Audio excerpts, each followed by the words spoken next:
Hello, everyone. I'm Dr. Ray, And I'm Jean. and today we're talking about truth.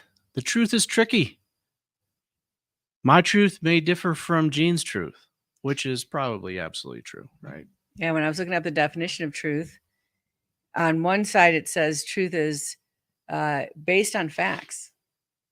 And another one says truth is based on if you agree with a common reality.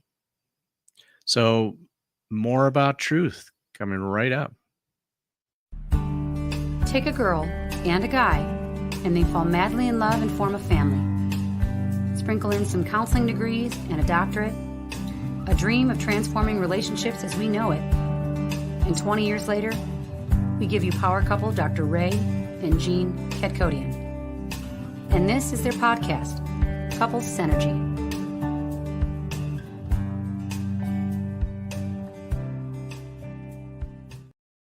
Hello, and welcome back to another episode of Couple Synergy with Dr. Ray and Jean. I am Dr. Ray. And I'm Jean. And today we're talking about the truth. We're talking about truth, Yeah. and how truth can be very tricky. And, I think that this comes at a really, really good time right now in our world because, it's very hard to discern what is true anymore. Based on what? Facts, Based on opinions, anything. In what fact, you hear. I had read somewhere that truth is dead. It's Yes. really not about truth anymore. Mm-mm. It's about opinion and it's about optics. Well, when you look at our different levels of power, so, our level of power that is our tribal power, what we all are needing each other for to be in this world, right? We need each other to follow certain rules. We need each other to follow, like the rule in our country where you drive on the right side of the road. But other countries have a different rule. It's on the left side of the road. So it's true here, but it's a made up truth. It's an agreed upon thing that we use to keep us safe. And there's only very few capital T truths. And a capital T truth, you'll know it because it doesn't matter what gender you are, what religion you are, what race you are, it is going to be true across the board.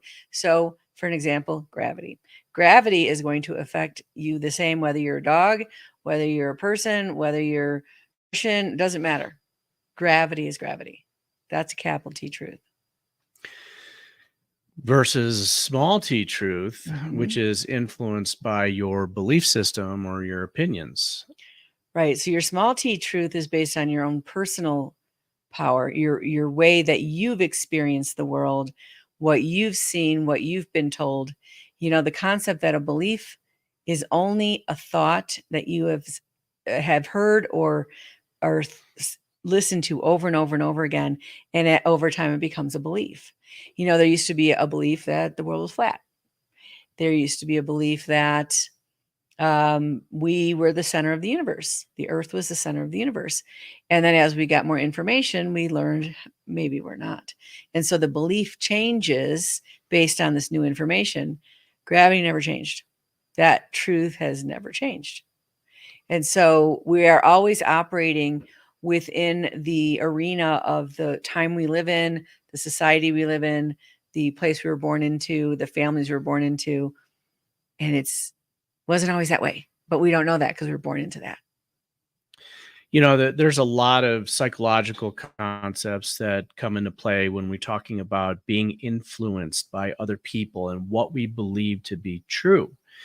And, there's concepts about the charisma of a speaker and about the popularity of a speaker and how much that your belief system aligns with what the speaker is saying, right? Are you in a good mood that day? Are you in a bad mood that day?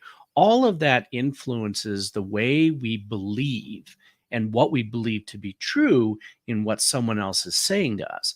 So, when that applies in our relationships, truth becomes a very, very gray area, becomes very, very, stretched, I should say, because what you believe in, you might believe emphatically, your partner might believe something else emphatically. How are you going to come to the table? How are you going to come to an agreement? Because just saying that we agree to disagree is not going to be enough. That's fine Right. if you're going to be doing negotiating, if you're going to be making a business deal or something. That's not the case when we're talking about personal, committed partnerships, personal relationships. That belief system, right? When you are so ingrained in it and your partner's ingrained in something else, you can't just come to the stalemate. It just doesn't work that way. Maybe the truth doesn't matter.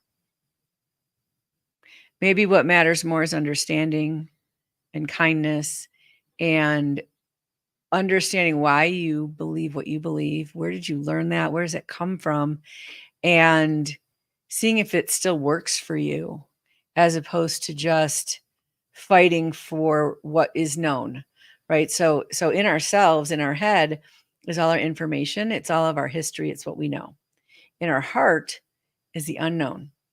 And in our heart, when there's a disconnect between the head and heart, we're always going to defer to our head because as human beings, we like certainty. We like to know what we know. And so when we want to lead with the heart and change something or feel different or feel better, we always go back to our history and go, yeah, but this worked. And so I don't want to take that risk. And so this becomes a truth, what I know. And then we want to call what we want and what we can become a lie. When it's not a lie. Right. We can definitely believe a lie if we tell ourselves it more often and repetitively, then we can get to a point that we can actually believe the lie. Right. Right. And so now the truth becomes a little t and it can be manipulated in many different ways. Right. And especially if you believe in, the color aqua. All right. And someone else believes in the color navy. It's just enough of, a distinction that you can actually be swayed to believe more about what that person, that believes navy to be. You can be pulled in a direction, and especially it happens incrementally, like little by little, right, where you're going to start to believe things because you start to align and you hear it over and over again. Yeah. And if we go back to our conflict, our episode, we talked about conflict. When you're in conflict, you separate more. So then you go into the camp of navy or the camp of aqua instead of going, oh, we're all blue here. Right. Yeah. And let's look at in what ways can we celebrate navy and in what ways can we celebrate aqua? Instead, we go, no, you're good and I'm bad, because we're in that place of fear. When we're in fear, the truth is something that if it becomes revealed that it might not be this factual truth, it's really scary. That's that uncertainty. And so we fight so hard for that. I think it was Dr. Phil that said, people fight so hard for things they don't even want. Yeah. Because of certainty. For sure. Yeah. Right. And, we start to intellectualize it. And so when we start intellectualizing it, we remove ourselves from our heart or our gut instinct, right? Which a lot of people say, if you trust your gut, you're going to know the truth. Well, I think, like talking about that, head and heart has become so disconnected that people aren't able to connect with their truth and to understand, what is genuine and authentic. They stay up in their head and they argue the facts. This is this and this is that, and that's not necessarily correct, right? And it doesn't matter though. Right. In the 4 Agreements, Don Miguel Ruiz, he talks about our power of our word, and our word is something that we can put spells on people with, and it can be a dark spell or a light spell. And the masters of that are children, right? Because children will go, can I have a cookie? No. Can I have a cookie? No. Can I have a cookie? Can I have a cookie? Why can't I have a cookie? Maybe later. What if I have one now and then I'll eat my dinner later? What if I do this? And they just keep pushing and pushing and pushing and pushing, because they know sooner or later they're going to wear out their parent. And it's instinctual in us to do that. And you'll see this if you watch any public speaker.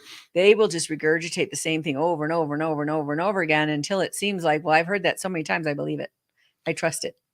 Right. Or I've heard it so many times it must be true. Right. Yeah. Right. And so it is it's a form of human behavior. That's all. And it's human behavior that makes that belief system. And so I always think about that, like, where in the world are you born into? Right. And you and I were born into Chicago suburban Catholic environment. Right.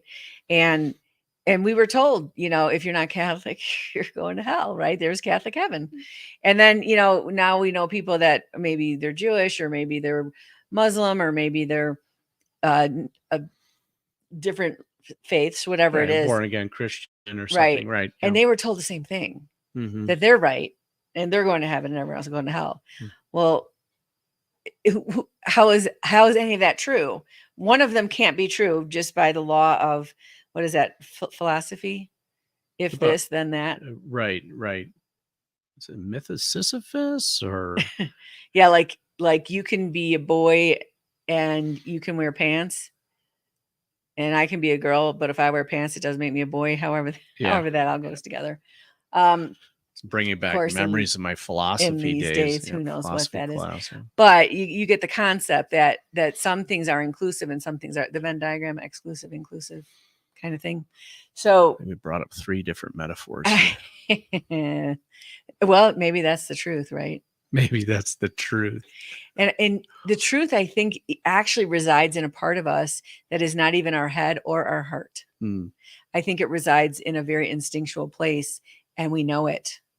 But we get these spells put on us not to trust that truth. And then when we don't trust it, it can no longer be true for us because we've deemed it to be a falsehood. I think Carl Jung would talk about that being the collective unconscious, that we tap into that, and that is where the truth lies, right? Yeah, truth lies. That's where the truth lies. Yeah, in relationships, a lot of times we will see couples that come to us and they're looking for us to referee. Yes. Right. Because they get stuck in a stalemate about what they believe is to be true.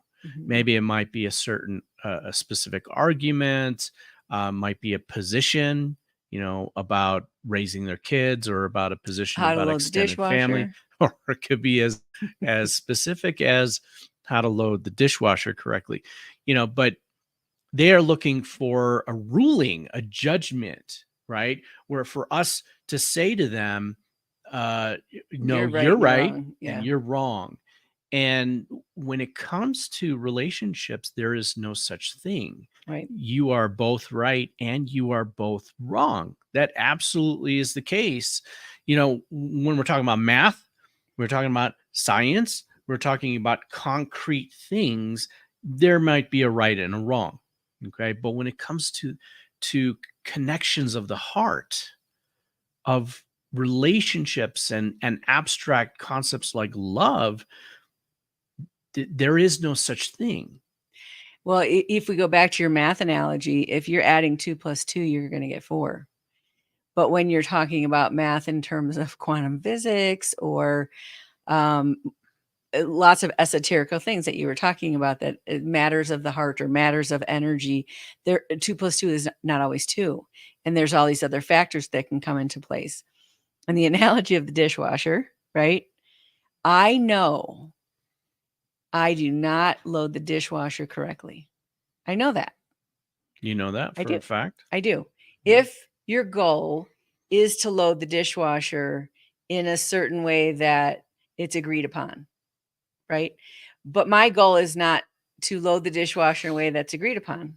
My goal is to load the dishwasher with as much stuff as I could get in there. You know what? We just got a brand new dishwasher, Yeah. and I had to look at the manual because we couldn't figure out how to set it, It tells you the right way. Yeah, there's like actual diagrams and things that you could like flip up these prongs and stuff, and then they showed you exactly how to do it Yeah. right. Because we were at someone else's and I was seeing, because you and I both had a difference of ideas of which way the plate goes, this way or this way. Yeah, I was right though. You were, but I can fit more stuff in my way.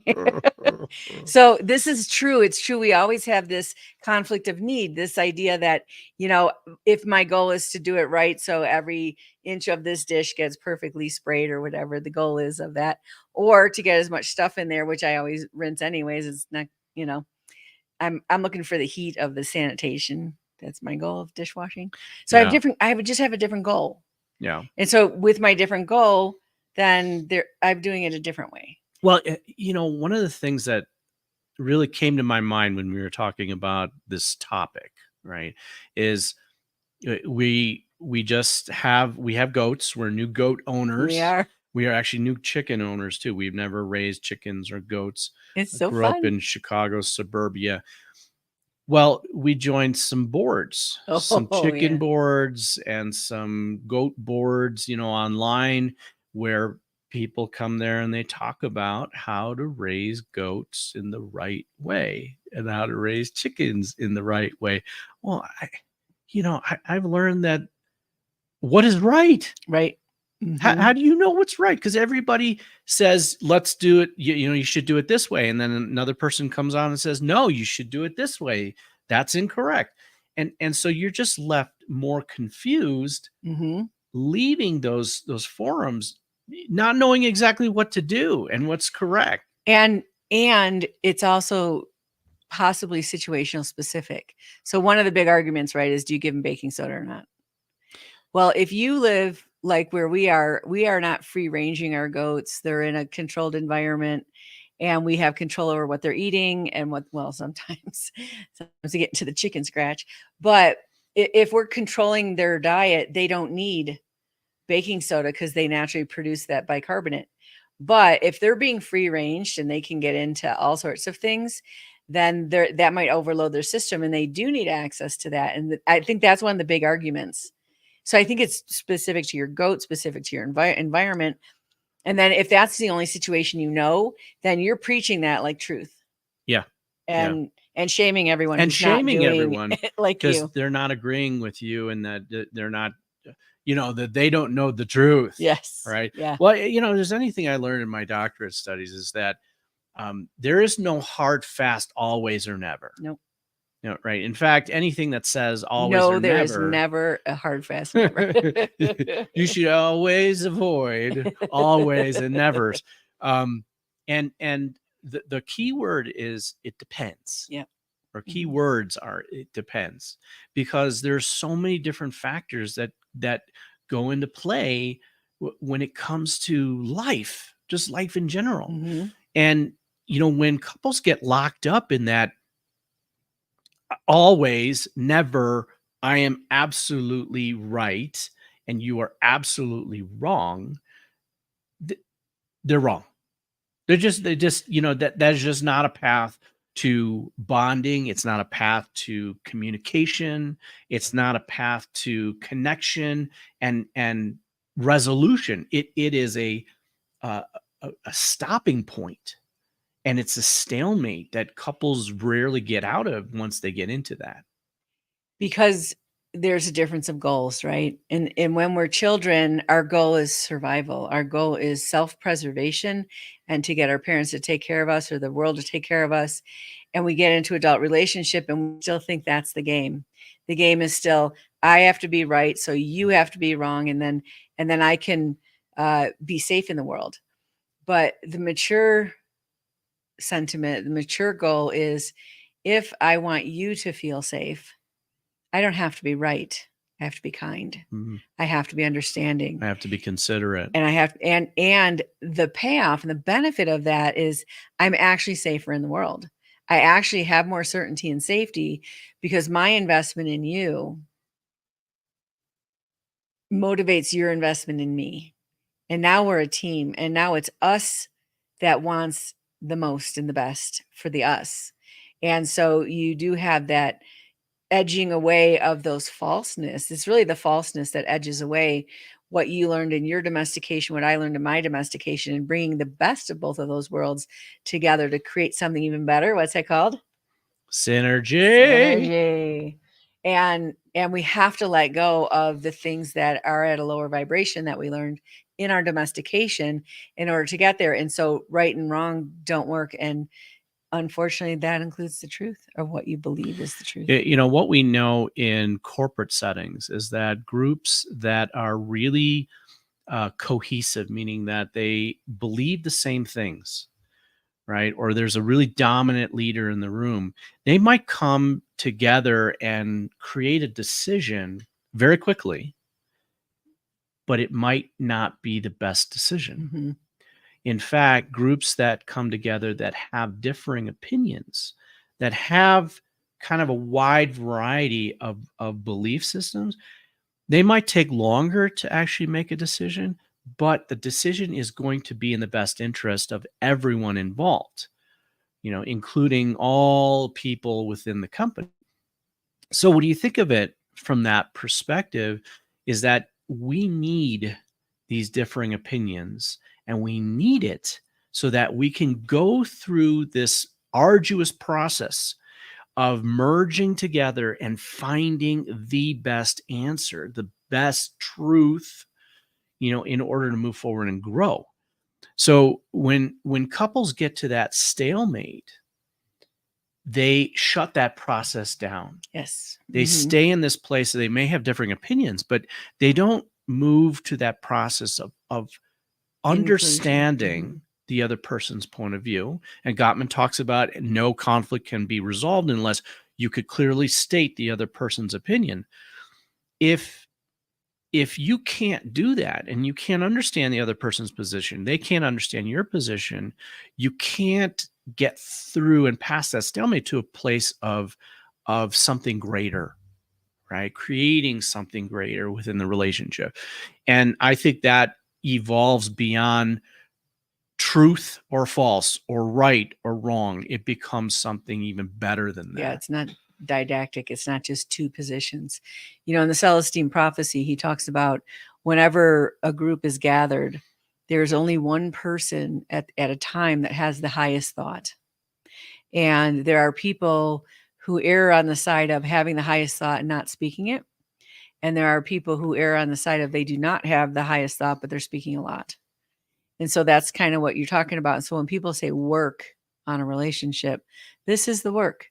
The work is to not just be a functional team that gets things done and has a nice house and a nice car and all the things, but actually to feel fulfilled and feel bond connected and important in the relationship, and your partner feels important in the relationship. And there's a bond that says the us ends up being more important than the I. And when I have to shift the I to be more part of the us, it actually benefits both of us. That's fantastic. So we hope that you enjoyed our discussion today about the truth is tricky. I know it's really hard to find out what is true out there, and what we have said today is absolutely true. So, good luck with that. Yeah. So we just want you thinking. That's all. Just concepts that are important to think about, because we get stuck, and we get stuck because we want certainty. I want to thank you for joining us today on Couple Synergy. Our passion is in helping couples and people have happy and healthy relationships, and this podcast gives us a fun way of bringing our knowledge and expertise to you, our listeners. For all of you listening, please let us know how you enjoyed the show. If you have any questions, comments, or topic suggestions, or want to know more about Couple Synergy, you can email us at contact@couplesynergy.com. Look us up online at couplesynergy.com. Until next time, synergize your life and synergize your love. You have been listening to Couple Synergy with Dr. Ray and Jean Ketkodian. Couple Synergy was recorded, edited, and produced by Dr. Ray and Jean Ketkodian. Voiceover and music entitled Breathe and Let Go was recorded and composed by Gina Gonzalez.